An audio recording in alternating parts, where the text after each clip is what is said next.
कहानी की शुरुआत में हम मैक्स नाम के एक मिलिट्री डॉग को देखते हैं जो अमेरिकन फौजियों को अपने पीछे अफगानिस्तान के एक टेररिस्ट इलाके में ले जा रहा था।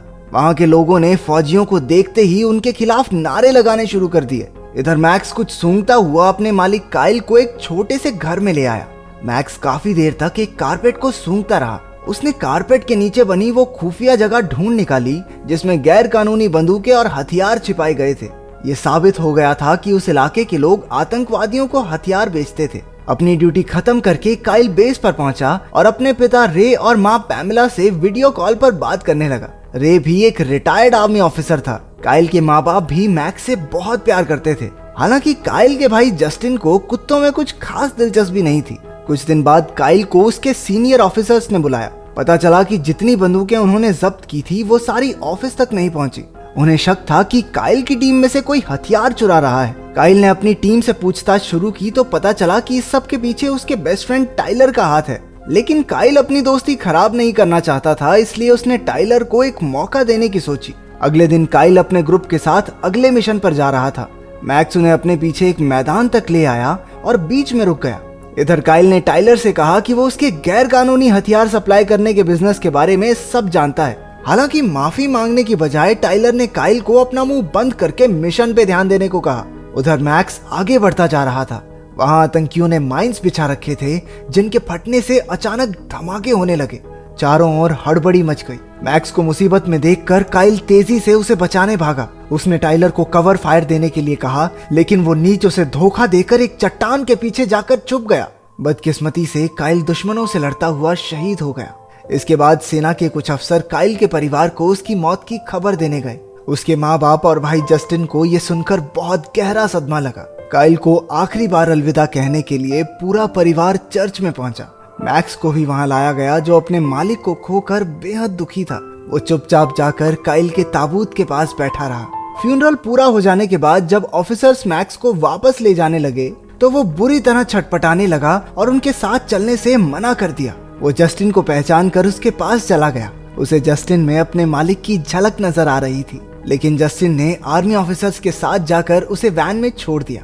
अगले दिन जस्टिन काइल के कमरे में बैठा उसकी तस्वीरें देख रहा था।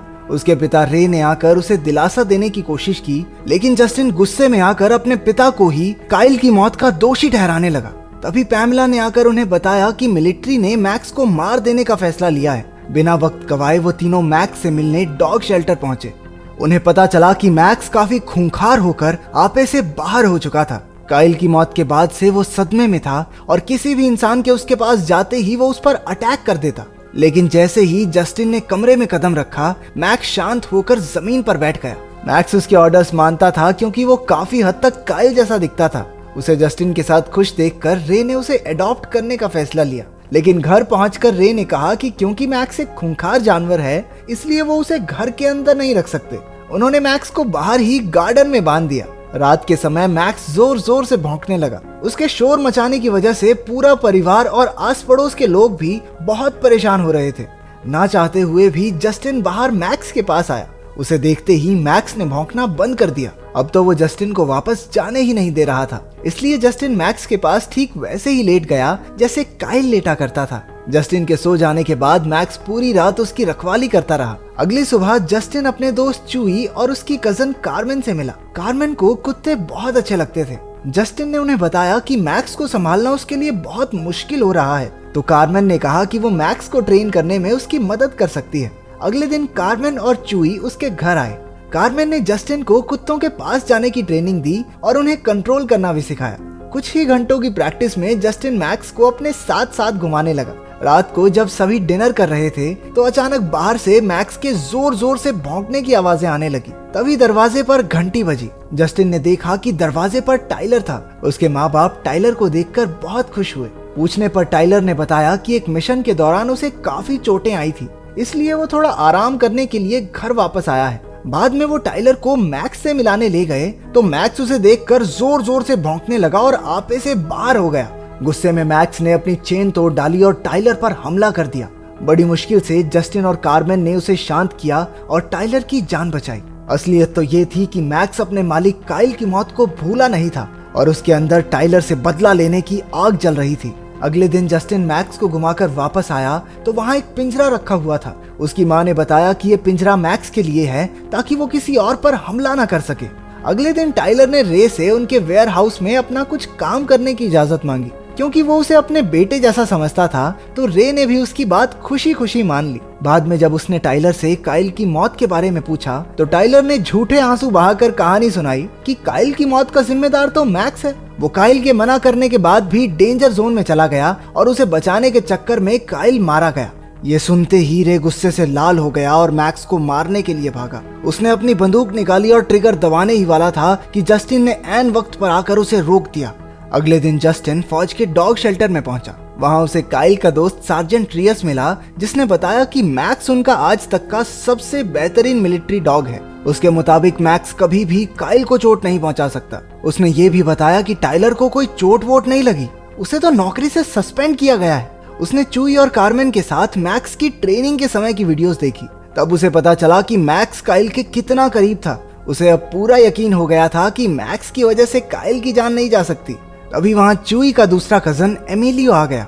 बीच में उसे टाइलर का कॉल आया जिससे जस्टिन को उस पर शक हो गया। इसलिए एमिलियो के जाते ही वो मैक्स के साथ उसका पीछा करने लगा। कुछ देर बाद वो जंगल के बीच पहुंचे जहां एमिलियो टाइलर से मिलने आया था। तभी वहां कुछ गुंडे भी आ गए जो असल में टाइलर से हथियार खरीदने आए थे। तब जस्टिन को समझ आया कि टाइलर असल में अफगानिस्तान के गैर कानूनी हथियार अमेरिका में बेचता है। उसी वक्त उन गुंडों के कुत्तों ने मैक्स को भौंकते सुन लिया और उसके पीछे भागने लगे। मैक्स उन दोनों खूंखार कुत्तों से अकेला लड़ गया और उन्हें हराकर जस्टिन के साथ भागा। खुशकिस्मती से वो हाईवे तक पहुंच गए जहां एक औरत ने उन्हें लिफ्ट देकर घर तक छोड़ दिया। अंदर जाकर जस्टिन ने देखा कि टाइलर और उसका पार्टनर डेप्यूटी स्टैक वहीं मौजूद थे।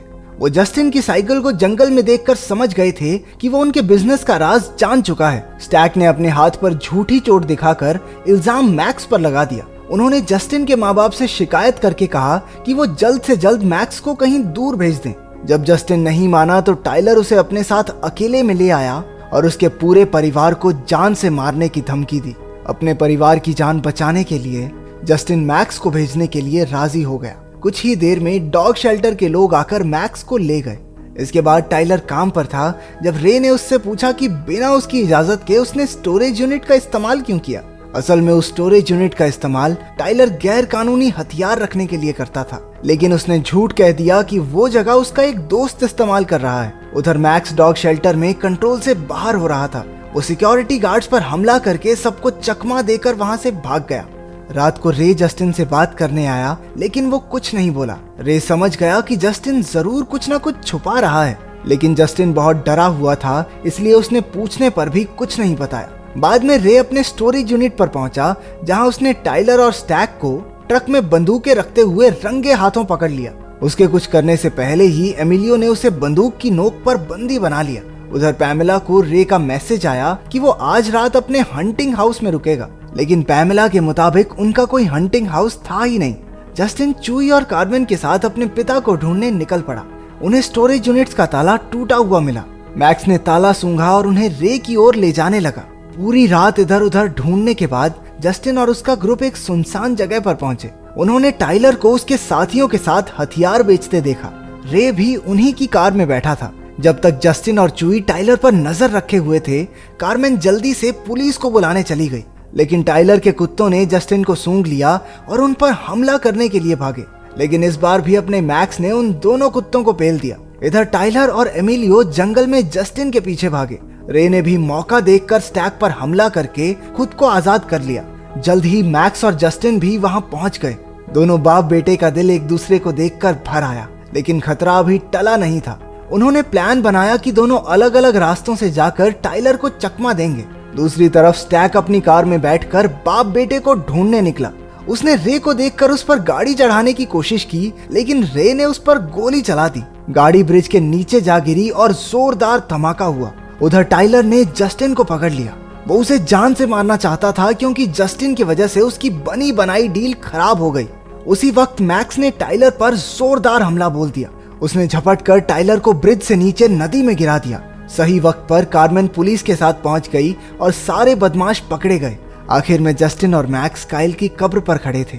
जस्टिन ने काइल का शुक्रिया अदा करके पहली बार उसे सैल्यूट किया। घर लौटने पर उसके दोस्तों और परिवार ने उसका जमकर स्वागत किया। बाहर मैक्स का पिंजरा भी नहीं था। रे ने कहा कि अब से मैक्स उनके परिवार का हिस्सा बनके घर के अंदर ही रहेगा। उनका परिवार एक बार फिर से पूरा हो गया। क्या आपके पास ऐसा कोई पेट है जिसे आप अपने परिवार का हिस्सा मानते हैं? कमेंट्स में जरूर बताना।